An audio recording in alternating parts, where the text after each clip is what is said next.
বিসমিল্লাহির রহমানির রহিম। আসসালামু আলাইকুম। আজ আমি খুব সহজ পদ্ধতিতে পাস্তা রান্না করে দেখাবো। এই রান্নাটা একেবারে ঘরোয়া স্টাইলে সাধারণ উপকরণ দিয়ে করব, যা ঝটপটভাবে তৈরি করা যায়, কিন্তু খেতে হয় অসাধারণ। তো এখানে আমি 1.5 কাপ মতো পাস্তা নিয়েছি। এটা এখন আমি পানিতে সিদ্ধ করে নিব। তো কড়াইতে আমি বেশ অনেকখানি পানি দিয়েছি, দিয়ে দিলাম এতে পরিমাণ মতো লবণ ও 1 টেবিল চামচ মতো সয়াবিন তেল। তেল দিয়ে পাস্তা সিদ্ধ করলে পাস্তা একটার গায়ে একটা লেগে যায় না, বেশ ঝরঝরাভাবে সিদ্ধ করা যায়। তো এতে আমি পাস্তাগুলো দিয়ে দিলাম।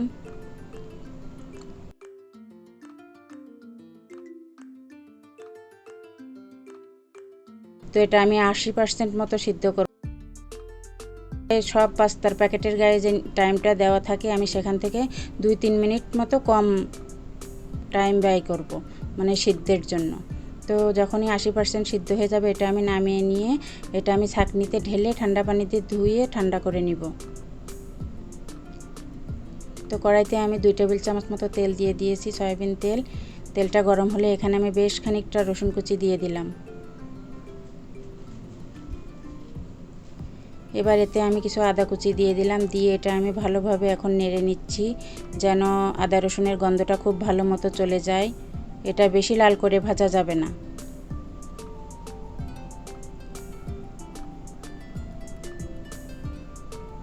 তো এই পর্যায়ে আমি কিছুটা পেঁয়াজ কুচি দিয়ে দিলাম। এখানে আমি 3টা পেঁয়াজ কুচি করে নিয়েছি।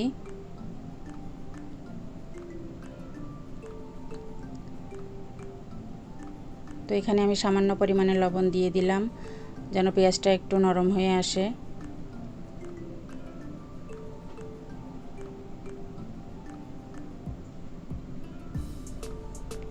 আর এই পেঁয়াজ রসুন বেশি লাল লাল করে ভাজা যাবে না। এর ভিতরে আমি টুকরো করে রাখা গাজর দিয়ে দিলাম। এখানে একটা গাজর আমি কিউব করে কেটে নিয়েছি। দিয়ে আমি এখন এটা একটু ভালোভাবে নেড়ে নিচ্ছি। আর গাজর একটু শক্ত জাতীয় সবজি, এই জন্য এটা আমি আগেই দিলাম। এরপর আমি টমেটো কুচি দিয়ে দিলাম। এখানে বড় সাইজের একটা টমেটো আমি কুচো করে নিয়েছিলাম। তো এটা এখন দিয়ে আমি ভালোভাবে নেড়ে নিচ্ছি। নিয়ে আমি এখন এটা ঢাকনা দিয়ে রেখেছি 2 মিনিট মতো, যাতে এটা একটু ভালোভাবে সিদ্ধ হয়ে যায়।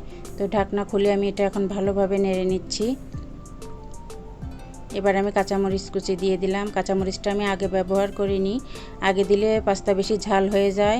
যারা বেশি ঝাল খেতে চান তারা পেঁয়াজের সাথেই দিয়ে দিবেন। এরপরে আমি দিয়ে দিলাম কিছুটা ক্যাপসিকাম। এখানে সবুজ ও লাল ক্যাপসিকাম দিয়েছি আমি অল্প পরিমাণে।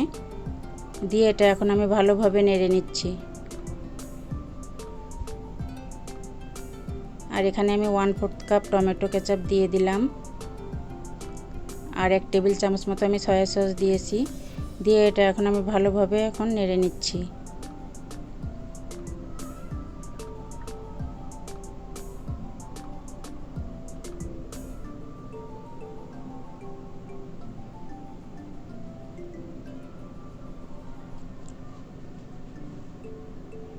যে সমস্ত উপকরণগুলো যখন এই যে ভালোভাবে মানে মাখা মাখা হয়ে গেছে, এখন আমি সামান্য লবণ দিয়েছি সবজি আন্দাজ মতো।